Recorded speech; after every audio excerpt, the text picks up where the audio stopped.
Bonjour à tous et bienvenue dans une nouvelle vidéo sur ma chaîne.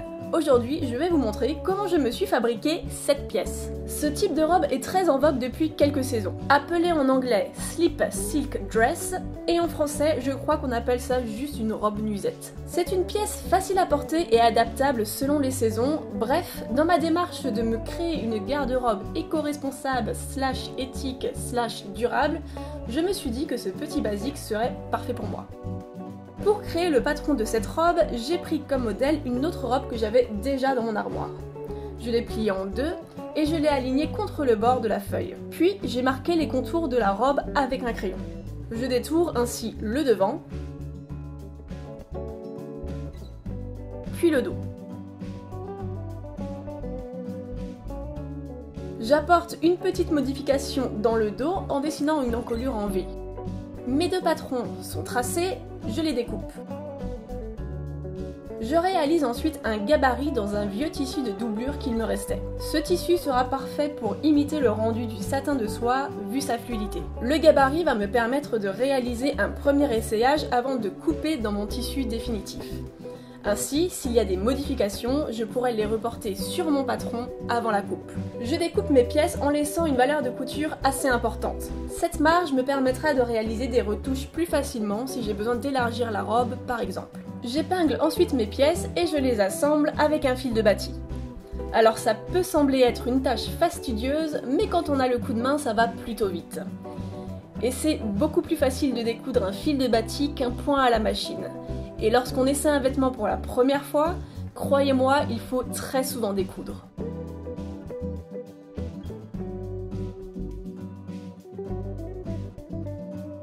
Voici le résultat lors du premier essayage, et je dois dire que le rendu est pas trop mal.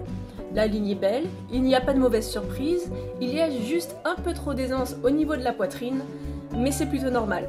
Je place donc une pince poitrine que je reporterai ensuite sur mon patron. Et après réflexion, j'ai également décidé que je rajouterai des pinces dans le dos pour cintrer la robe. Après cet essayage, je dessine donc mes pinces dos sur mon patron. Puis je reporte ma pince poitrine sur le devant. Pour cela, je découpe une ouverture à l'opposé de ma pince. Cette ouverture me permet de fermer ma pince sur le patron sans tordre le papier. Je scotche ensuite le patron devant sur une autre feuille pour pouvoir tracer la nouvelle emmanchure. Une fois fixé, je ferme la pince et je m'aide de mon modèle pour reporter sur le patron les dimensions exactes de la nouvelle emmanchure. Puis, en gardant toujours ma pince bien fermée, je découpe mon nouveau patron sur mon tracé. Et voilà, mon patron avec la pince poitrine est prêt. Il ne me reste plus qu'à fermer l'ouverture découpée auparavant avec du scotch. Je vais pouvoir passer à la coupe de mon tissu définitif. Pour mon tissu, j'ai choisi un satin de soie. Car encore une fois, lorsque je fabrique mes vêtements, et même lorsque je les achète d'ailleurs, je favorise les matières naturelles aux synthétiques. La soie a beaucoup de propriétés. Elle est très résistante et solide. Le fil de soie brille naturellement, et bien qu'étant très isolante, elle laisse cependant respirer la peau. Bref, comme je l'avais précisé lors d'une précédente vidéo, ce n'est pas l'épaisseur de la maille qui compte, mais bien ses propriétés isolantes. Vous aurez plus chaud en portant un pull fin en soie qu'avec un gros pull en coton ou en polyester par exemple. Je commence donc à placer mon patron sur mon tissu en le fixant avec des épingles. Une fois le patron placé, il ne me reste plus qu'à le couper. Et je dois avouer que j'ai toujours une certaine appréhension à ce niveau-là. Je sais pas pourquoi, je flippe. J'ai l'impression que si je me loupe dans cette étape, j'aurais beau faire, par la suite la tenue sera irrattrapable. Et en fait, c'est pas une impression, c'est réellement une étape cruciale, c'est pourquoi il vaut mieux prendre son temps. Une fois mon dos et mon devant coupés, je peux passer à l'assemblage. Je commence à fermer les pinces poitrine et dos. Une fois mes pinces fermées, je peux commencer à coudre les côtés de ma robe. J'ai décidé de réaliser une couture anglaise pour avoir une finition propre. Pour ce faire, je commence à coudre à 0,5 cm envers contre envers. La couture est donc visible sur l'endroit, ce qui est tout à fait normal. Je replie ensuite mon tissu au niveau de la couture, cette fois endroit contre endroit, et je réalise une autre couture, cette fois à 1 cm. La première couture sera donc cachée par la deuxième. Fun fact, si en français on appelle ce type de couture une couture anglaise, eh bien sachez qu'en anglais on l'appelle French seam, ce qui veut dire couture française. Voilà, bon, cette information servait à rien, mais j'avais envie de la partager avec vous. Sur l'autre côté de la robe, j'assemble la fermeture à glissière invisible avec un pied presseur à une branche. Une fois la fermeture assemblée, je réalise encore une fois une couture anglaise dans le bas de la robe. J'ai réalisé ensuite la parmenture devant et dos en prenant pour modèle mon dos et mon devant original. Puis je les place sur mon tissu et les découpe. Et je les redécoupe encore une fois sur une pièce de thermocollant non tissé. Je pose mes pièces sur la planche à repasser et je passe le fer dessus pour faire fondre la colle du thermocollant afin qu'il se fixe à la parmenture de soie.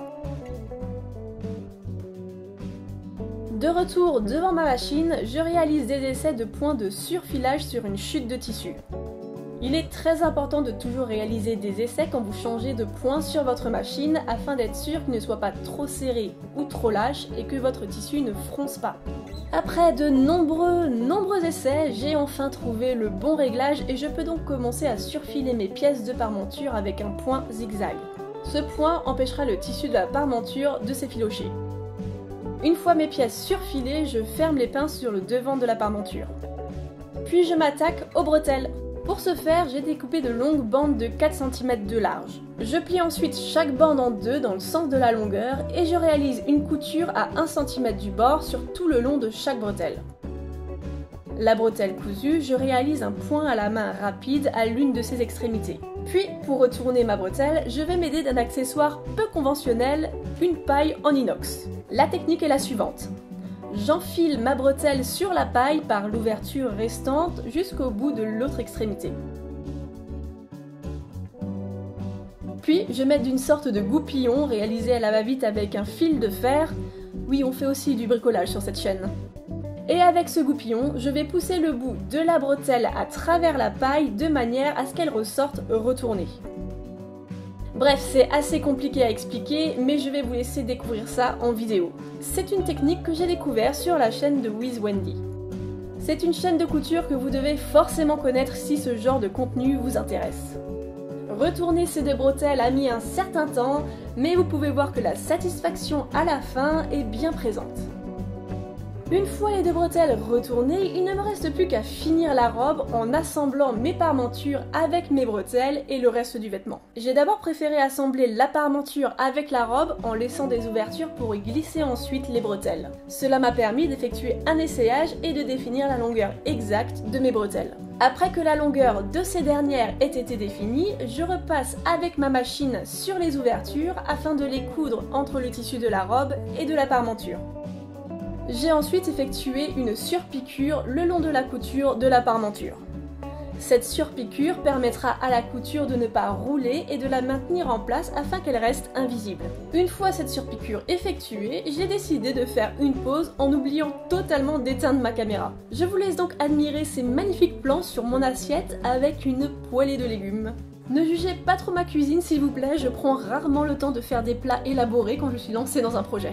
Bref, ce hors-sujet passé, j'ai achevé les finitions de ma robe en réalisant un point à la main pour fixer la parmenture le long de ma fermeture à glissière. Et voilà, ma robe est finie! Le résultat me plaît beaucoup. C'est une robe extrêmement simple, mais qui dit simplicité, dit durabilité. C'est donc une pièce que je pourrais garder longtemps dans mon armoire, de plus la soie la rend extrêmement agréable à porter. C'est aussi un vêtement qui peut être adaptable selon les saisons. Comme vous pouvez le voir, je la porte ici avec un col roulé d'une marque éco-responsable en coton et en chanvre. Portée avec une paire de bottines et des collants, cette pièce est parfaite pour un look automnal. Et pouvoir porter ces vêtements toute l'année, c'est quand même super bien. C'est la fin de cette vidéo, j'espère qu'elle vous aura plu. N'hésitez pas à laisser des commentaires, à mettre des pouces en l'air et à la partager, pourquoi pas. J'espère que les vidéos de couture vous plaisent, il y en aura peut-être d'autres à l'avenir sur ma chaîne. En attendant, je vous dis à très bientôt pour d'autres contenus. Bye!